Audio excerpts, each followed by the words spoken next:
Hello అండి, అందరికీ నమస్తే. ఎలా ఉన్నారండి? అందరూ బాగున్నారా? నేనైతే చాలా అంటే చాలా బాగున్నాను. మీరు కూడా బాగుండాలని మనస్ఫూర్తిగా కోరుకుంటున్నాను. ముందుగా మీకు, మీ కుటుంబ సభ్యులకి సంక్రాంతి మరియు కనుమ శుభాకాంక్షలు. తెలుగువారి పండగల్లో అతి ముఖ్యమైన పండుగ, అలానే చాలా పెద్ద పండుగ అంటే సంక్రాంతియే కదండి. నాకు తెలిసినంత వరకు సంవత్సరంలో ఎన్ని పండుగలు వచ్చినా సరే అవి జరుపుకున్నా జరుపుకోకపోయినా సంక్రాంతి మాత్రం ప్రతి ఒక్కరూ జరుపుకోవాలని కోరుకుంటారు. అవునా కదా? నేనైతే అలానే అనుకుంటాను. ఎన్ని పండగలు వచ్చినా, పరిస్థితి బాగున్నా బాగోకపోయినా సంక్రాంతిని మాత్రం మంచిగా జరుపుకోవాలని కోరుకుంటాను అనమాట. ప్రతి సంవత్సరం అయితే ఈ ఇయర్ కూడా అలానే అనుకున్నాను. అది కాక సిటీలో ఉండేవాళ్ళు ఈ ఫెస్టివల్ జరుపుకోవడానికి కొంచెం ఎక్కువగా ఆశతో ఉంటారు. ఎందుకంటే ప్రతి పండగకి వచ్చి వెళ్ళి ఉండలేరు కదా, అమ్మమ్మలతో నాయనమ్మలతోటి పల్లెటూరుకి వచ్చి మంచిగా జరుపుకోలేరు. అదే సంక్రాంతి అయితే బాగా జరుపుకుంటారు. పిండి వంటలు అవన్నీ వేసుకుంటే మంచిగా జరిగిద్ది. సంక్రాంతి వస్తుందంటే చాలు ప్రతి ఒక్కరి ఇంట్లో పిండి వంటలు అనేవి కంపల్సరీ. అలానే ముగ్గులు కూడా ఇంటి ముందు మంచి మంచి ముగ్గులు అయితే వేస్తూ ఉంటారు కదా. ఈరోజైతే నేను కూడా సంక్రాంతి వస్తుంది కాబట్టి ఆదివారం అన్నమాట ఈ వ్లాగ్ అయితే షూట్ చేసింది. ఫస్ట్ టైం నాకు పెళ్ళయ్యాక పిండి వంటలు అయితే చేస్తున్నాను. ఎలా వస్తాయో ఏంటో లాస్ట్ వరకు వీడియో చూడండి, మీకే అర్థమవుతుంది. ఏమేమి చేశానో కూడా మీకే తెలిసిద్ది.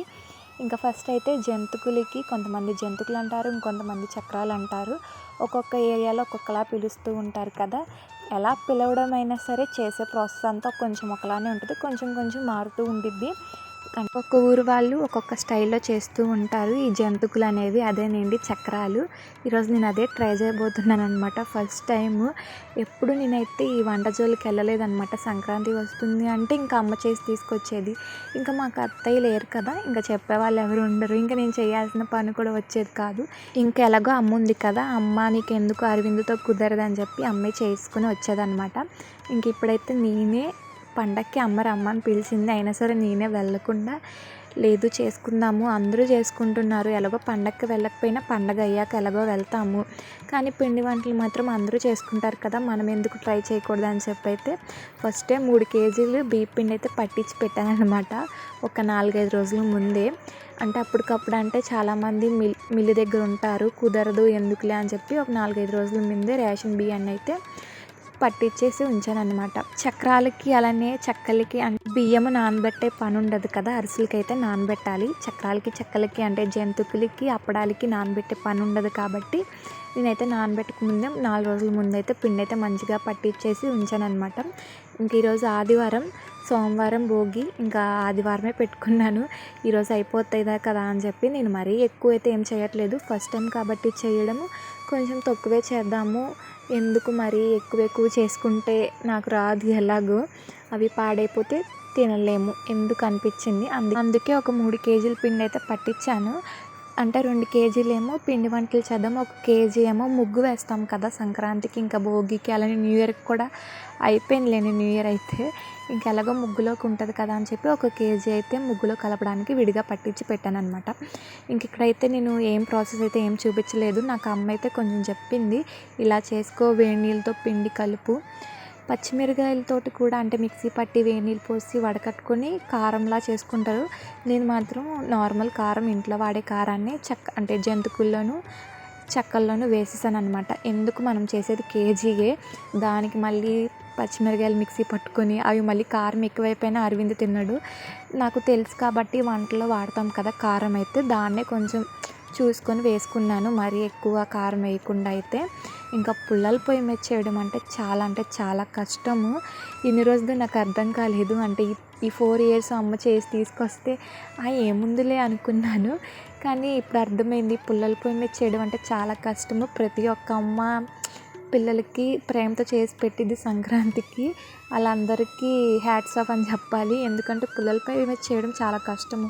ఆ పొగ వచ్చేస్తూ ఉంటుంది, ఆ వేడికి చాలా అంటే చాలా కష్టం అనిపించింది. ఇయర్ నాకు అర్థమైందనమాట మా అమ్మ చేసేది ఎలా అని. నేను ఎప్పుడు కూడా పండగ వస్తే మా అమ్మకి ఎప్పుడు ఇలా హెల్ప్ అయితే చేయలేదు. లాస్ట్ ఇయర్ కొంచెం ఏదో అలా చేశాను అంతే, ఏదో చిన్న సాయం అంతే, కానీ ఎక్కువైతే ఏం చేయలేదు. ఓన్లీ చెక్కల్ని మాత్రం అద్దుతారు కదండి రౌండ్గా, అలా అద్దాను అనమాట అంతే. ఇంకా అమ్మే మొత్తం అంతా పిండి కలపడం కానీ ఫ్రై చేయడం కూడా అమ్మే మొత్తం చేసింది. కానీ ఇయర్ నాకు అర్థమవుతుంది. ఇప్పుడు నేను ఇన్ని మాట్లాడుతున్నాను కదా, మా అమ్మ వీడియో చూస్తే నీకెందుకమ్మా ఇన్ని పాటలు, నిన్ను చేస్తా అంటున్నా కదా, ఇక్కడికి వచ్చాక మనం చేసుకుందాం అంది. అయినా సరే నేను వినకుండా లేదు, నేను ట్రై చేయాలని చెప్పి ట్రై చేశాను. పర్లేదు, మరీ ఆయిల్ ఏం నా మీద పడిపోలేదు. నాకు కొంచెం అది కూడా భయం ఉండే, కొంతమందికి అలా ఉంటుంది కదా, ఫస్ట్ టైం చేయడం ఏమో ఆయిల్ ఏమైనా పడిద్దేమో అని చెప్పి అనుకున్నా. కానీ బాగానే కొంచెమే కాబట్టి చేసుకుంది, త్వరగా అయిపోయింది, పర్లేదు అనిపించింది. కానీ కొంచెం కష్టం ఏమనిపించింది అంటే పుల్లల పొయ్యి మీద చక్రాలు అంటే జంతికలు వేస్తూ ఉంటే ఆ వేడి ఆవిరి అనేది వచ్చేస్తుంది కదా, ఆ వేడి తట్టుకోలేకపోయాను. మళ్ళీ అది కూడా చక్రాల గిద్దతోటి అంటే జంతికల గిద్దతోటి వేయలేకపోయాను అనమాట, గట్టిగా నొక్కాల్సి వచ్చింది. కొంచెం కష్టమే అనిపించింది. కానీ అమ్మ వాళ్ళకంటే ఎప్పటి నుండో కొంచెం అలవాటు కాబట్టి వాళ్ళు చేయగలరు, మనము నేర్చుకుంటే కొంచెం మనం కూడా చేయగలం అనిపించింది. అంటే ఫస్ట్ కాబట్టి కొంచెం అలా నొప్పి అయితే వచ్చిందనమాట చేతులు అయితే. ఇంకా నెక్స్ట్ డే అనమాట, భోగి రోజే మా అత్తయ్యకి అలానే మా నాన్నకి అయితే మూల బట్టలు పెట్టుకుంటామంటారు కదా పెద్దలకైతే, అలాగా బట్టలు అయితే తీసుకొని వచ్చాము. అవైతే ఇప్పుడు పెడుతున్నాం అనమాట. ఒక్కొక్కరు ఒకలా చేసుకుంటారండి. ఒకళ్ళేమో సంక్రాంతికి పెట్టుకుంటారు, ఇంకొకళ్ళేమో కనుమ రోజు పెట్టుకుంటారు. నాకు తెలిసినంత వరకు పెళ్ళి కాకముందు అయితే ఎక్కువ కనుమ రోజే పెట్టుకునే వాళ్ళము. అంటే మా అమ్మమ్మకి, మా తాతయ్యకి, అలానే మా నాయనమ్మకి కూడా మా అమ్మ ఎక్కువ కనుమ రోజే మంచిగా మాంసము అలానే బిర్యానీ అలా మంచిగా వండి పెట్టేదన్నమాట. నాకు అది గుర్తు. ఇక్కడికి వచ్చాక మాత్రం కొంతమందిని అడిగితే, అంటే మేము లాస్ట్ ఇయర్ నుండి కాదు, ఒక 2 సంవత్సరాల నుండే మా అత్తయ్యకి ఇలా అయితే పెట్టుకుంటున్నాం అనమాట. ఫస్ట్ ఇయర్ అయితే సంక్రాంతికి అమ్మ వాళ్ళ ఇంటికి వెళ్ళిపోయాము. సెకండ్ ఇయర్ అరవింద్ నేను డెలివరీ అయ్యి ఉండే, బాగాలేదు కాబట్టి ఇక్కడ లేను, నేను పెట్టలేదన్నమాట. ఇంకా 3వ సంవత్సరం నుండి అయితే మేమే పెట్టుకుంటున్నాము. ఇప్పటికీ మేము పెట్టి అయితే ఇది 3వ సంవత్సరం అనమాట. మా అత్తయ్యకి 2 సంవత్సరాల నుండి పెట్టుకొని వస్తున్నాము. ఆ 2 సంవత్సరాలు కూడా భోగి రోజే పెట్టుకున్నాము. అంటే ఇంటి పక్కన వాళ్ళని కొంతమంది పెద్దవాళ్ళని అడిగి తెలుసుకున్నాను అనమాట. ఎందుకంటే నాకు ఇక్కడ ఎలా చేస్తారో తెలీదు, అందుకని చెప్పి తెలిసిన వాళ్ళని అడిగితే ఇలా భోగి రోజు పెట్టుకున్నా అంటే భోగి రోజే పెట్టుకుంటున్నాము అప్పటి నుండి కూడా. ఇంకా ఫొటోస్ అయితే పెట్టుకున్నాను. ఇంకా మా నాన్న గురించి చెప్పాలంటే, మా నాన్న చనిపోయేటప్పుడు నేను చాలా హ్యాపీగా ఉన్నా. ఎందుకంటే నాకు తెలియదు ఆ ఏజ్లో, నేను 6th నుంచి 7thకి వెళ్తాను, సమ్మర్ హాలిడేస్ అయిపోతున్నాయి, 6th క్లాస్ నుంచి 7thకి వెళ్తాను అన్న టైంలో మా నాన్నతో చనిపోయారు. అప్పుడు నేను ఎందుకంటే హ్యాపీగా ఉన్నాను, మా నాన్న బాగా తాగి వచ్చేసి నన్ను, మా అమ్మని, మా చెల్లిని కొట్టేవారు అనమాట. అలా కొట్టడం వల్ల, డబ్బులన్నీ నాశనం చేసేయడం వల్ల నేను చనిపోయారు మా నాన్న. ఇంకా మమ్మల్ని వచ్చి కొట్టడు, మేము హ్యాపీగా ఉండొచ్చు అనుకున్నాను. కనీసం మా నాన్న చనిపోయినప్పుడు మాకు కంట్లో నుండి ఒక చుక్క నీరు కూడా రాలేదన్నమాట. ఎందుకంటే మాకు ఆ ఏజ్కి తెలీదు, మాకు ఇంకా రాడు, ఏమో చనిపోయాడు, ఇంకా మా నాన్న మమ్మల్ని కొట్టడం అనుకున్నామే. కానీ ఇప్పుడు ఇంత బాధపడతామని ఎప్పుడు అనుకోలేదు. ఎందుకంటే ప్రతి ఒక్క అమ్మాయికి ఉంటుంది నాన్న ఉండాలని చెప్పి, నాన్నే ఫస్ట్ హీరో అంటారు కదా, అలానే నాకు ఉండే చాలా అంటే చాలా కోరికలు. అవన్నీ మా ఫ్రెండ్స్ వాళ్ళ నాన్నని చూస్తుంటే అప్పుడప్పుడు బాధేసేది. నేను మా నాన్న చనిపోయినప్పుడు ఎందుకు ఏడలేదని చెప్పి. కానీ ఆ రోజు ఏడవకపోయినా ఆయన చనిపోయిన రోజు నుండి మాకు మా నాన్న అంటే ఊహ తెలిసిన తర్వాత, ఇంకా మా నాన్న రారు ఇంకా మా దగ్గరికి అని తెలిసిన తర్వాత నుండి ఏడ్చిన రోజంటూ లేదనమాట, ఏడవలేని రోజంటూ లేదు. చాలా అంటే చాలా బాధ, అది ఎవరికి చెప్పుకోలేము. ఎందుకంటే నాకు ఇప్పటికీ ఉండే, ఒకవేళ మా నాన్నే ఉంటే నా దగ్గరికి వచ్చేవాళ్ళు, అంటే పెళ్ళయ్యాక కూడా నా దగ్గరికి వచ్చి ఎలా ఉన్నావు ఏంటి అని చూసేవాళ్ళు అని చెప్పి ఒక చిన్న బాధ అయితే నాకు ఇప్పటికీ ఉంది. కానీ ఇంకా చనిపోయిన వాళ్ళు మన దగ్గరికి రారు, ఎవరైనా చనిపోవాల్సిందే అలా అని చెప్పి. కానీ మనకి చిన్న ఏజ్లోనే అలా ఆ ప్రేమ అనేది దొరకకపోతే చాలా నరకం అనిపించిద్ది. కానీ తప్పదు, కొన్నిసార్లు భరించాలి. ఇంకా ఒకటి బాగా గుర్తు, నేను 8th క్లాస్ చదివేటప్పుడు మా సోషల్ టీచర్ నా అల్లరి చేస్తుందని చెప్పి లేచి నుంచోమన్నారు. ఇప్పుడు మీ అమ్మ ఏం చేస్తున్నారంటే ఇంట్లో ఉంటుందని అలా చెప్పాను. తర్వాత మీ నాన్న ఏం చేస్తారంటే, మా నాన్న లేరు, నేను ఆవిడకి చెప్పలేకపోయాను అనమాట టీచర్కి.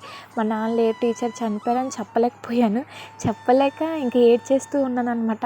పక్కన మా ఫ్రెండ్ అయితే చెప్పింది, వాళ్ళ నాన్న లేరు, టీచర్ చనిపోయారంటే, మరి నువ్వు ఎందుకు చదువుకోవట్లేదు, సరిగ్గా చదువుకోవచ్చు కదా, మీ నాన్న లేరు తెలుసు కదా నీకు, మరి నువ్వు ఇంకా బాగా చదువుకోవాలిగా అని చెప్పారు.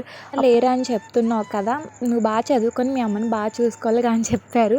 అప్పటి నుండి నేను ఇంకా కొంచెం బాగా చదవడం అయితే స్టార్ట్ చేశాను అనమాట. అంటే మా నాన్న లేరు అన్నది నేను ఎవరికి చెప్పలేకపోయాను అనమాట, అదొక బాధ.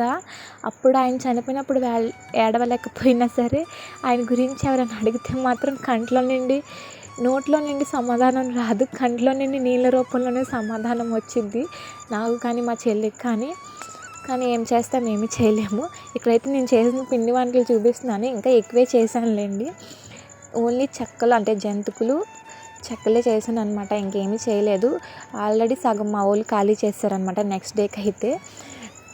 ఇంక ఇక్కడైతే పెద్దలకి బట్టలు అయితే పెట్టుకున్నాము. ఇంకా మన ఇష్టము, చాలానే చేసి పెట్టుకోవచ్చు వెరైటీస్. కానీ మేము ఊరు వెళ్దాం అనుకున్నాము భోగి రోజు సాయంత్రము. అందుకని చెప్పి త్వరగా అయిపోవాలని చెప్పి ఒక పరమాన్నమే వండాను నేను. త్వరగా మళ్ళీ ఎక్కువ చేసినా సరే అలానే ఉండిపోతాయి కదా, మళ్ళీ మేము ఊరు వెళ్ళిపోతే అవన్నీ అలానే పాడైపోతాయి అని చెప్పి ఇంక ఎందుకులే అనిపించింది. అందుకే మళ్ళీ ఊరు వెళ్ళిపోయామంటే పండుగ అయిపోయాక వస్తాము. ఈలోపు ఇవన్నీ పెట్టుకోలేము కదా, భోగి రోజే పెట్టుకోవాలి. ఇంకా ఊరు వెళ్ళి వచ్చేస్తే ఈ సంవత్సరం బట్టలు పెట్టుకోలేము. చాలామంది ఉగాదికి కూడా పెట్టుకుంటారు, ఎవరి ఇష్టం వాళ్ళది. ఇంక ఇక్కడైతే బట్టలు కూడా పెట్టేసుకున్నాక మా అత్తయ్యకి చీర, అలానే పసుపు కుంకుమ గాజులు పెట్టాను. పువ్వులు వస్తాయేమో చూసాను కానీ రాలేదేంటి. ఇంకా పువ్వులు కూడా పెట్టాలి కానీ కుదరలేదు, ఇంకా రాలేదు కాబట్టి తీసుకొని పెట్టలేకపోయాను. అదొకటి కొంచెం బాధలా అనిపించింది, అయ్యో పెట్టలేదే అని చెప్పి. ఇంకా మా నాన్నకైతే మామూలుగా ప్యాంటు షర్ట్ ఉంటుంది కదా, సేమ్ అలానే పెట్టేశాను అనమాట ఎప్పుడులానే. ఇంకా మనం పెట్టుకున్నాక బట్టలు అంటే సాంబ్రాణి వేస్తారంటారనమాట. సాంబ్రాణి అయితే వేసి కాసేపు ఒక 10 నిమిషాలు డోర్ మూసేస్తే వాళ్ళు వచ్చి తిన్నట్టు అలా అనుకుంటారు. అది ఎప్పటి నుండో వస్తుంది కదా, ఇంకా మేము కూడా అంతే సాంబ్రాణి వేసి ఒక 10 నిమిషాలు తలుపులు అయితే మూసేసి ఇంకా బయటకు వచ్చేసి ఉన్నాం అనమాట మేమైతే. ఇంక ఇదైతే ఈవినింగ్. ఇంకా నేనైతే ఒక 2 గౌన్లు అయితే కుట్టాను శారీస్ తోటి, అంటే ఫ్రాక్స్ లాగా. అంబ్రిల్లా కటింగ్ కాదులేండి, ఫ్రిల్స్ పెట్టి అయితే. ఇంకా వాటికైతే ఉక్స్లు అయితే వేస్తున్నాను అనమాట. వెనకాలైతే ఉక్స్లు పెట్టాను అనమాట, ఎందుకంటే కొంచెం వేసుకోవడానికి కష్టమైద్దని, నాకైతే కాదు తెలిసిన వాళ్ళ కోసం అయితే కుట్టాను. అది ఎవరి కోసం కుట్టానో నెక్స్ట్ వీడియోస్లో మీకే తెలుస్తుంది. ఇంకా వాటి కోసం అయితే ఉక్స్లు కాజలు అయితే వేసుకుంటున్నాను. ఇంకా అరవింద్ అయితే బయట ఆడుకుంటూ ఉన్నాడు. ఇంకా నాకు ఇంట్లో పని మొత్తం అయిపోయాక ఇవైతే వేసాను అనమాట. నేను మిషన్ నేర్చుకునే స్టార్టింగ్లో మాత్రం చేతి పని అంటే చాలా కష్టం అనిపించేది. ఉక్స్లు కాజాలు కుట్టాలన్నా చాలా కష్టం అనిపించేది. ఇంకా కుట్టగా అదే అలవాటు అయిపోయింది. ఇప్పుడు మాత్రం మంచిగా వస్తున్నాయి. ఫస్ట్లో కొంతమందికి వేసాను కానీ అవి అంత మంచిగా రాలేదు. కానీ అదేంటోనండి, చేతి పని చేసేటప్పుడు ఈ సూది ఎక్కడ పెడతామో తెలియదు, ఎక్కడ పడిపోద్దో కూడా అర్థం కాదు. పడిపోద్ది, అది ఎత్తుక్కోలేక చాలా టైం వేస్ట్ అయ్యిద్ది. అలానే డ్రాయింగ్ ఏమైనా గీసేటప్పుడు అదంటే గీసి ముక్క కూడా కనిపించదు. ఎందుకు కనిపించదో నాకు అర్థం కాదు అసలుకి. ఎలాగోకలా మాయమైపోతూ ఉంటాయి. కొన్నిసార్లు అరవింద్ చేతిలోకి వెళ్ళిపోతాయి. ఇంకా సూది కూడా అలానే పోయిందనమాట. ఇంకా ఉక్స్లు కాజలు అయితే వేసేసుకున్నాను. ఈ ఫ్రాక్స్ అయితే చూపిస్తాను ఎలా ఉన్నాయో చెప్పండి. అంటే నేను ఓన్గా కట్ చేసి నేనైతే ఏమీ కుట్టలేదులేండి. ఇంకా నేను నేర్చుకున్న ఆంటీ దగ్గర ఆ ఆంటీతో కట్ చేయించుకొని చిన్నగానే, ఇప్పుడే మనం నేర్చుకోవడం కాబట్టి చిన్నగానే నేర్చుకున్నాను. మరీ తొందర పడిపోయి అన్నీ ఒక నెలలోనే వచ్చేసేలాగైతే నేను నేర్చుకోవట్లేదు. కొంచెం ఒక 3 నెలలు లేట్ అయినా సరే మంచిగా నేర్చుకుంటే చాలు, నా వరకు నేను కుట్టుకుంటే చాలు అనుకున్నాను అంతే. అంటే మంచిగా వస్తే బయట వాళ్ళకి కూడా కుట్టచ్చు, లేదు అనుకుంటే మనం కుట్టుకుంటే చాలు అనుకుంటున్నాను నేనైతే అంతే. ఇంక ఇలా అయితే కుట్టాను, ఎలా ఉందో చెప్పండి. ఇంకా ఫ్రిల్స్ పెట్టానని చెప్పాక కదా, ఇంకా కింద అయితే ఫ్రాక్కి జిగ్జాగ్ చేయించుదాం అనుకుంటున్నాను అనమాట. ఇంకా అందుకని చెప్పి వదిలేసాను అనమాట. స్టిచ్చింగ్ అయితే ఏమీ చేయలేదు. 2 ఫ్రాక్స్ అయితే కుట్టాను. ఇంకా నార్మల్గానే, అంటే ప్రిన్సెస్ కటింగ్ అయితే ఏమీ కాదు, నార్మల్ కటింగే. ఎందుకంటే ముందే ప్రిన్సెస్ కటింగ్ అవన్నీ ఎందుకులే అనిపించింది. ముందు నార్మల్గా కుడితే బాగా వచ్చాక తర్వాత నెక్స్ట్ టైం ట్రై చేయొచ్చు కూడా అనిపించింది అనమాట.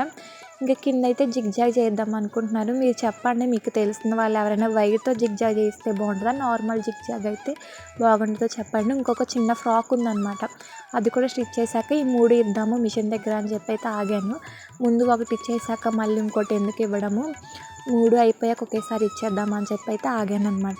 ఈ శారీస్ అయితే నేను మిషన్ నేర్చుకునేదానికి ముందు, అంటే కొంచెం నేర్చుకుంటున్నాను చిన్నగా అనమాట, అప్పుడైతే తీసుకున్నాను. ఇలా ఫ్రాక్స్ కుట్టుకుందాము, ఎలాగో నేర్చుకోవడానికి యూజ్ అయ్యిద్ది అన్నట్టుగా అయితే. కానీ ఇప్పుడైతే స్టిచ్ చేశాను అనమాట. ఒక 3-4 నెలలు అవుతుంది నేను అప్పటికి ముందే తీసుకున్నాను. ఇప్పుడైతే ఉపయోగపడ్డాయి. కానీ ఈ గ్రీన్ కలర్ దానికైతే టక్స్ వేయడం మర్చిపోయాను అనమాట. ఫ్రంట్ బ్యాక్ టక్స్ వేస్తేనే ఫ్రాక్స్కి కొంచెం లుక్ అనేది బాగుంటుంది, అందం ఉంటుంది అని చెప్పారు ఆంటీ గారు. నేనేమో మర్చిపోయాను. పింక్ కలర్ ఫ్రాక్ అయితే వేసాను కానీ ఈ శారీకి మాత్రం మర్చిపోయాను అనమాట. అంతేనండి, ఈ వ్లాగ్కి నచ్చిందని అనుకుంటున్నాను. లాస్ట్ వరకు చూసారంటే నచ్చే ఉండిద్ది. నచ్చితే మాత్రం లైక్ చేసి సబ్స్క్రైబ్ చేసుకోండి. బాయ్.